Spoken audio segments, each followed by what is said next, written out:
Bonjour mes amis, David Simon, Négation Ami. Voilà, à cette occasion, je vous souhaite une très belle année 2019, qu'elle vous apporte, je dirais, joie, bonheur et réussite. Réussite dans vos projets, réussite familiale, ça c'est très important. Voilà. Eh bien, écoutez, ma démarche, elle est à la fois pédagogique, instructif et inclusif. Alors pourquoi pédagogique? Tout simplement parce que bon, voilà, comme j'ai ma fille ce samedi, elle m'avait relaté, elle aura un devoir la semaine prochaine au niveau de la justice.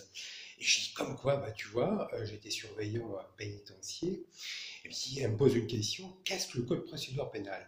Code de procédure pénale, voilà, je vous le présente. Voilà. Alors j'ai pris l'édition e-tech. Bon, il y a aussi d'autres éditions, édition e-tech. Simplement, c'est un ouvrage qui décrit à caractère juridique l'ensemble des procédures criminelles, aussi l'ensemble des infractions. Puis moi, je l'avais lu un cours de page, je vais vous le dire, je vais vous le décrire, un petit cours de page sur le racisme. Voilà.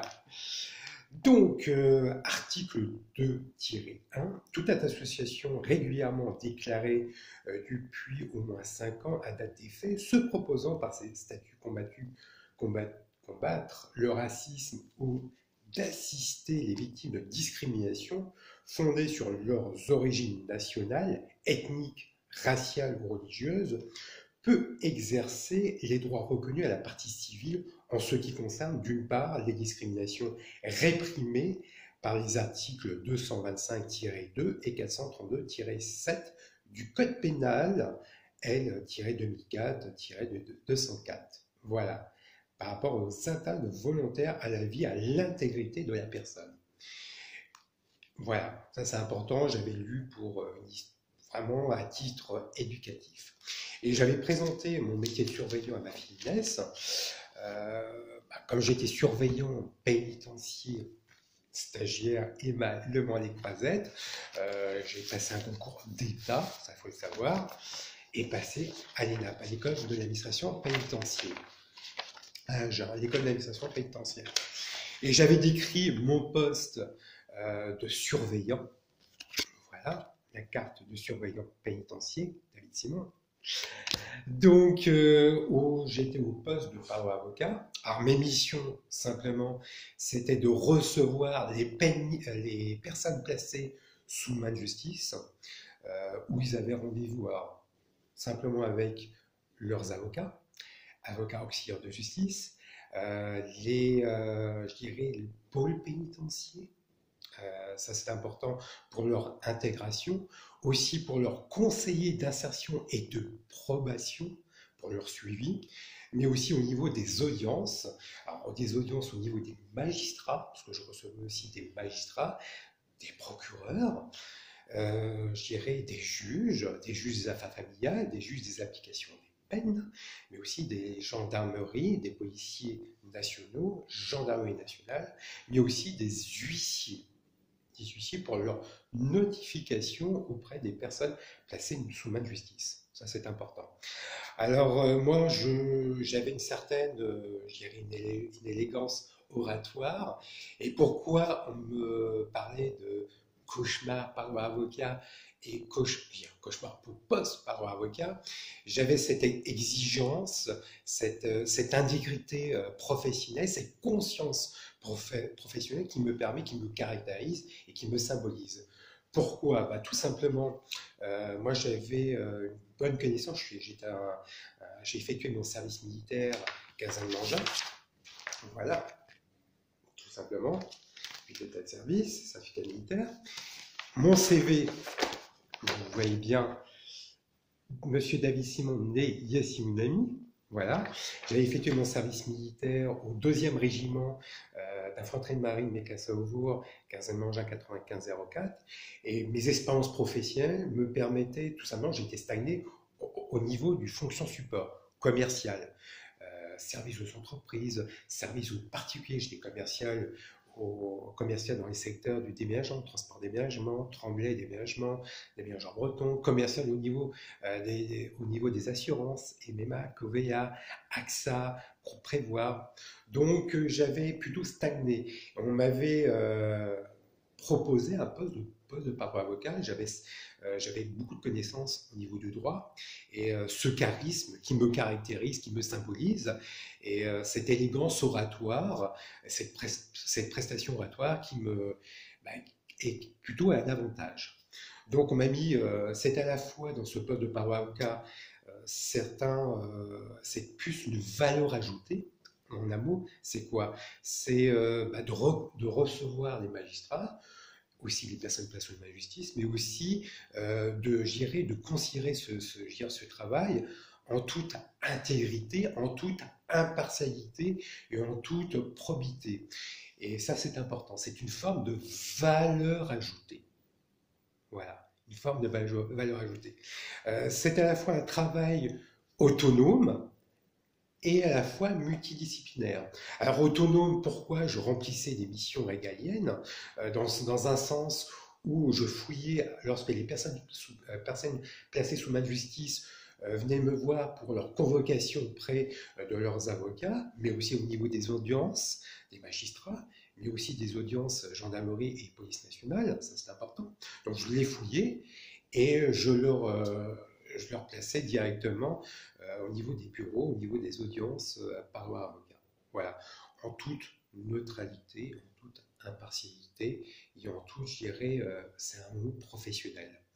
On n'est pas, je dirais, au-dessus des lois, on n'est pas en dessous des lois, on est neutre, ça c'est important. Et à la fois, quand je vous avais parlé aussi je dirais, un travail multidisciplinaire, faut le savoir. Vous savez, les personnes placées sous main de justice me posaient des questions. Oui, surveillant, quand est-ce que j'aurai ma demande de liberté? Je dis, moi, je regardais le code procédure pénal, le CPP. Ça, il n'y a rien de mieux. Mais aussi, je travaillais en collaboration avec les greffes, les surveillants de greffe, qui me posaient je posais des questions si les personnes placées sous main de justice, à quel moment il va recevoir la demande de liberté. Ça aussi, c'est important. Mais aussi au niveau du directeur de la maison d'arrêt, directrice adjoint administratif, ça, tout ce qui est fonction support. C'est à la fois multidisciplinaire et autonome. Voilà. Ça, c'est cette partie de surveillance. C'est pour ça que j'ai été vraiment mis à ce poste-là. Et à la fois aussi, j'avais fait mon premier poste à Émalement-les-Croisettes. C'était sur des postes, mon premier poste avec quartier arrivant. C'est des postes dits stratégiques et aussi poste parloir fouille, parloir que des détenus. J'avais vraiment, en un mot, c'est une valeur ajoutée.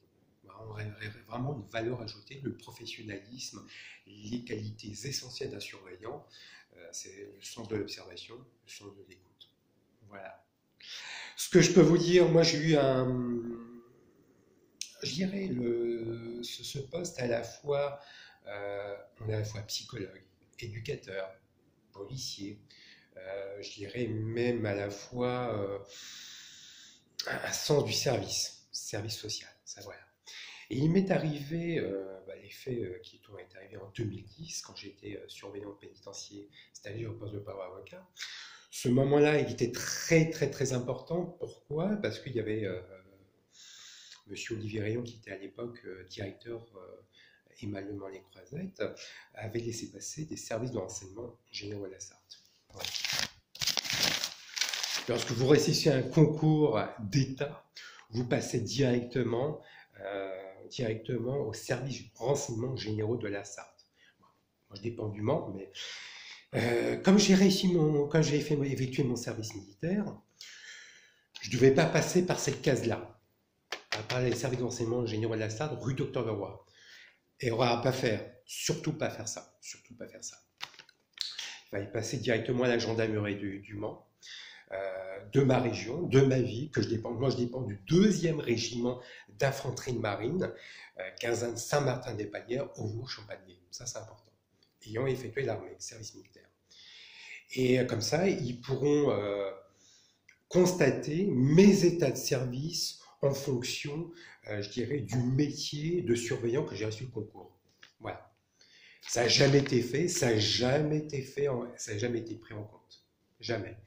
Refuser toute convocation, ceux et celles qui embrassent ce métier de surveillant, ça c'est important de le savoir, ceux qui embrassent ce métier-là, si vous avez fait votre service militaire, que ce soit hommes et femmes, passez directement gendarmerie nationale automate de votre région.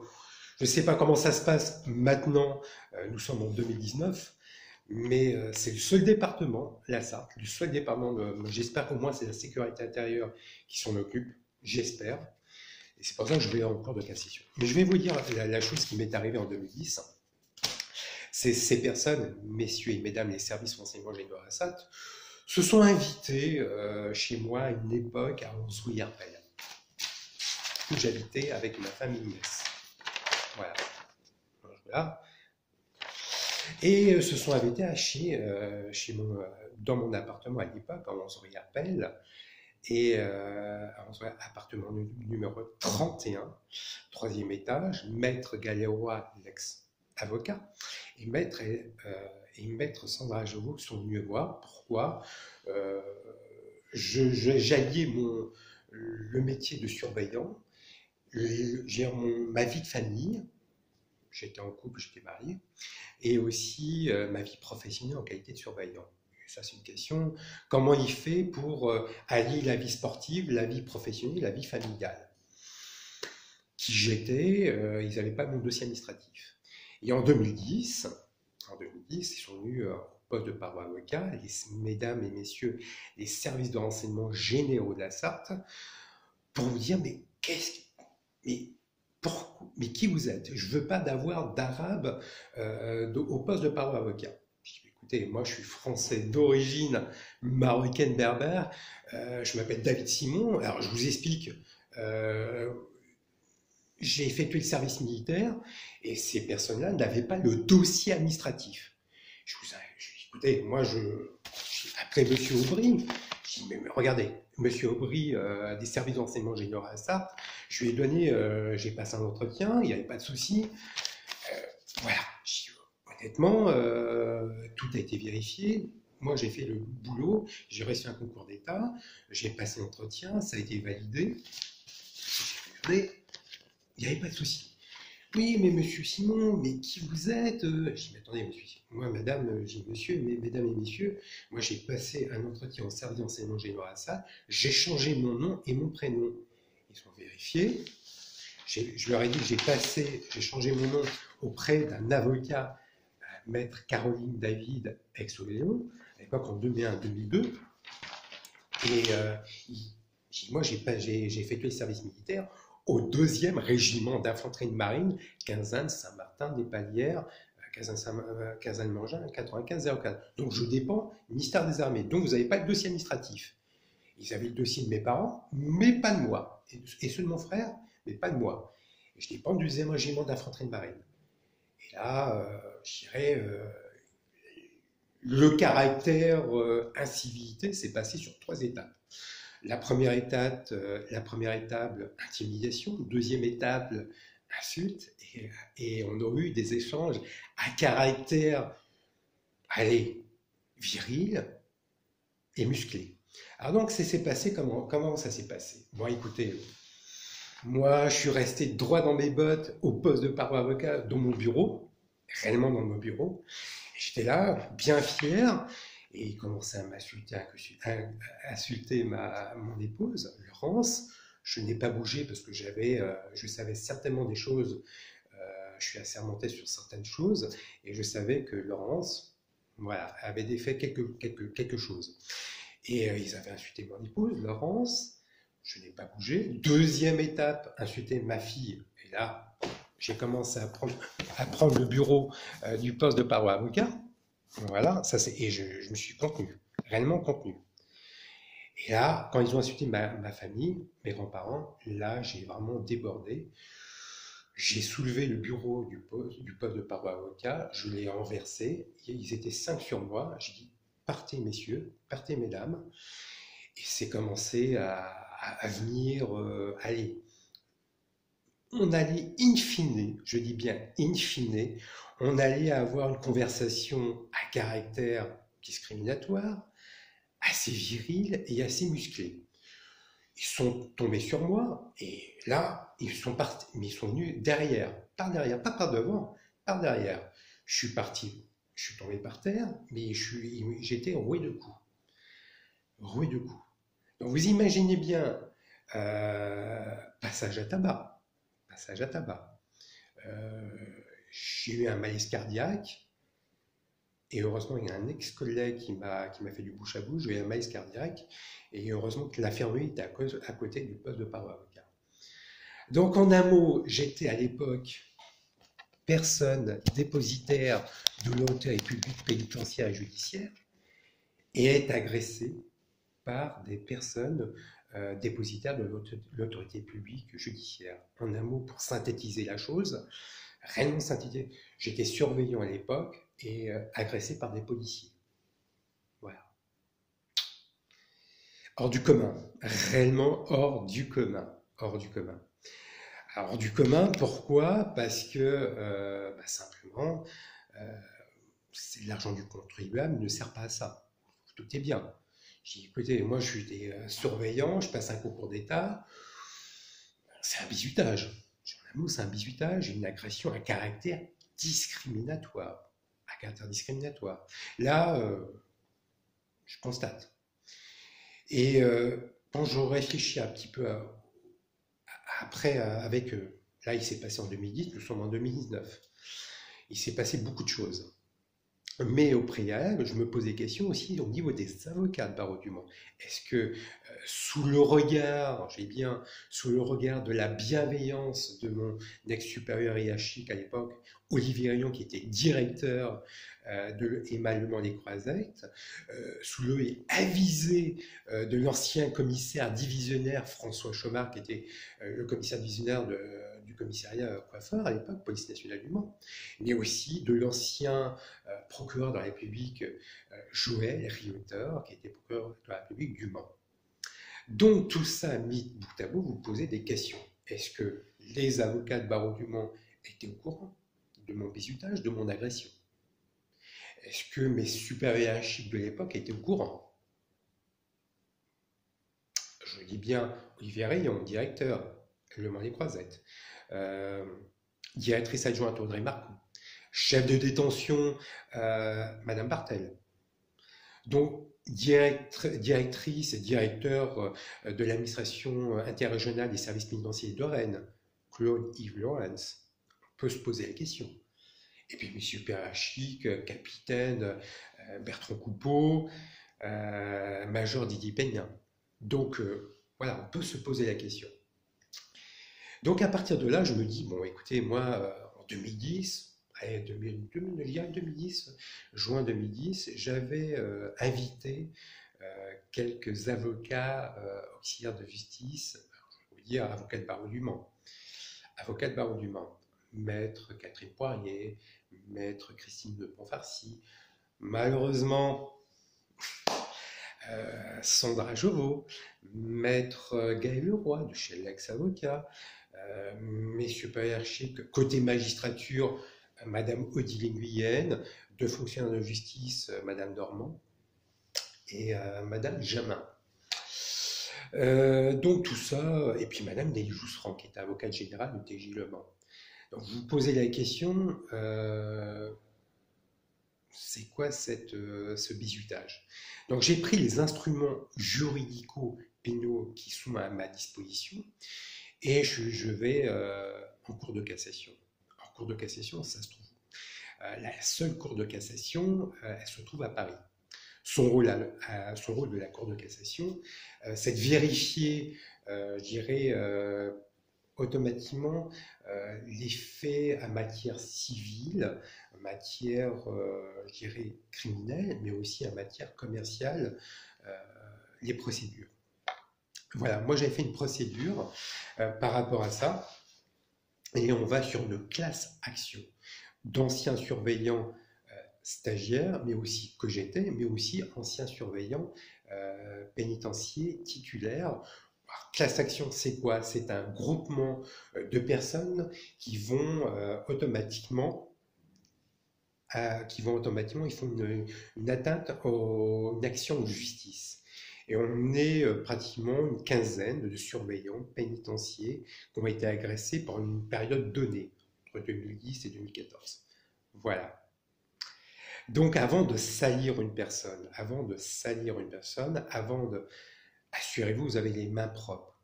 Mesdames et messieurs, les services d'enseignement généraux de la Sarthe, réellement. Qu'est-ce qui s'est passé réellement dans votre état d'esprit? Pensez cerveau, pensez code procédure pénale.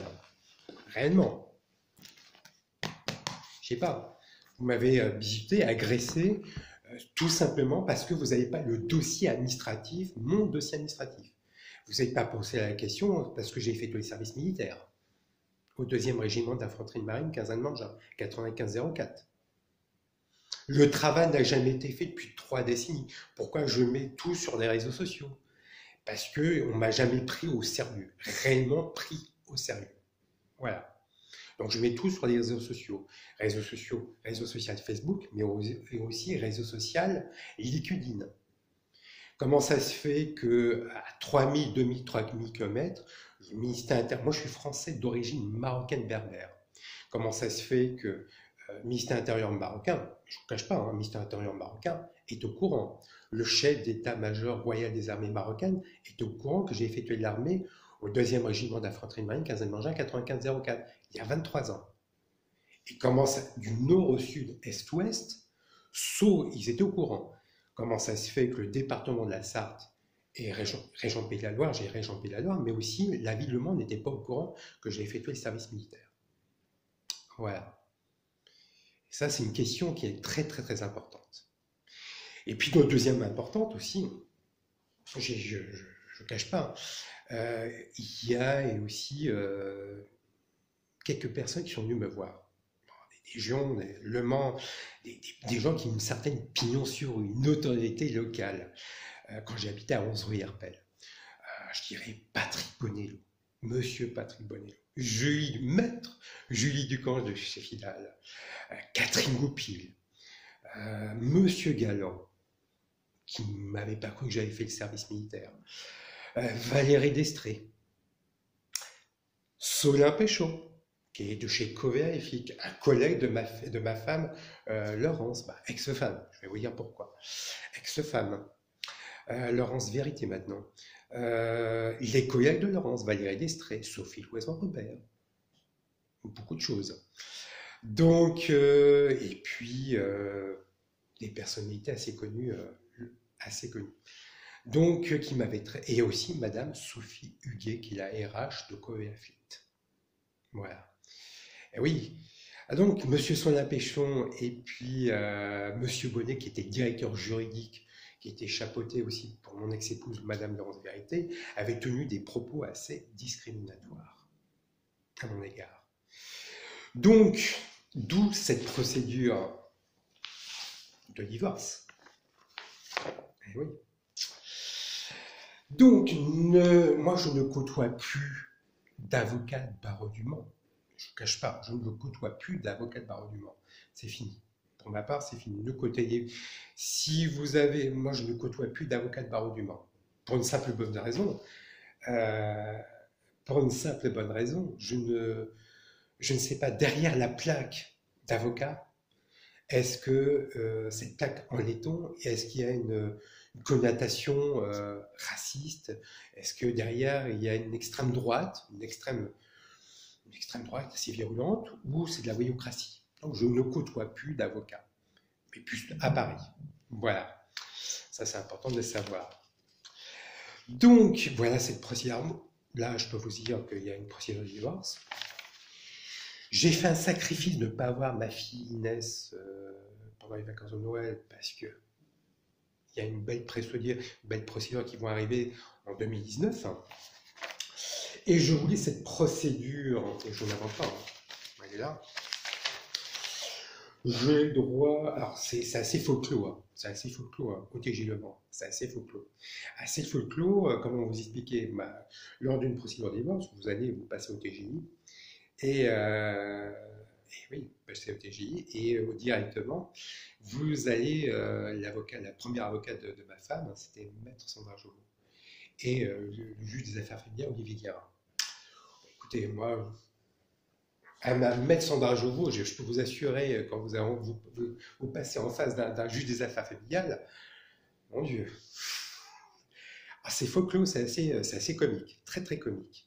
Vous avez un juge des affaires familiales qui tape comme sur le point de la table, comme un buzzer. L'ex, je dirais, la première avocate, Maître Sandra Jovo, qui s'assoit sur une chaise. J'avais vu, elle avait la robe d'avocat, elle s'est assise sur une chaise comme ça, style Bouddha. Elle m'avait décrit Monsieur Simon, el dictateur, el dictateur, el merador. En un mot, le dictateur, le militaire. Mon Dieu. Eh oui, mon Dieu, mon Dieu, mon Dieu. Et je vous explique un petit peu comment, voilà. Je dis que le père recevrait l'enfant à son domicile, sauf meilleur accord des parties, un samedi sur deux de 10h à 18h, les samedis des semaines impaires, à charge de M. Simon de revenir amener l'enfant à domicile de sa mère. Alors, dans ce décret, dans ce texte, rien ne m'empêche, je dis bien, dit que le père recevrait à l'enfant à son domicile, sur le meilleur des cas parties, un samedi sur deux, 10h, des samedis impairs. Rien n'empêche les semaines paires, je dis bien, de l'avoir soit le mercredi, soit le dimanche. Eh oui, les semaines paires, soit le mercredi, le dimanche. Ça veut dire que ce soit les semaines paires, dans tous les cas, je dois l'avoir toutes les semaines.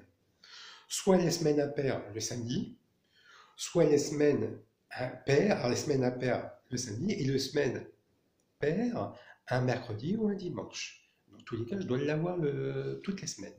Et Madame Vérité, ex-Simon, me fait du harcèlement. Donc c'est pour ça que je vais en procédure en cours de cassation à Paris.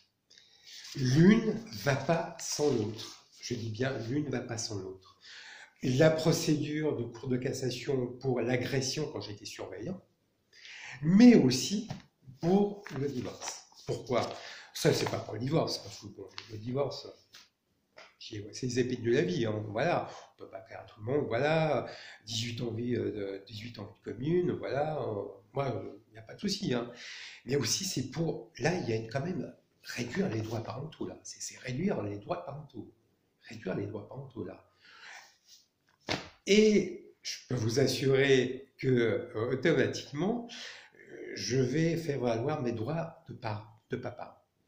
Donc, avant de salir une personne, assurez que vous avez, avant de salir une personne, assurez que vous avez les mains propres au niveau du tégélement. Cette procédure est à la fois laver mon honneur en tant qu'homme, en tant que mari, mais en tant que père. Ça, c'est important. Donc, je me permettrai vraiment au final, vraiment pour conclure, ne vous laissez pas faire. Voilà. Eh bien, écoutez, je vous souhaite encore une fois une très belle journée. Je renouvelle mes vœux pour l'année 2019. Tous mes vœux de bonheur, de joie et de réussite de vos projets, une certaine bienveillance. Prenez soin de votre famille, de vos proches. Voilà. Et surtout une bonne santé. Je vous souhaite une très très bonne journée. Au revoir, à bientôt.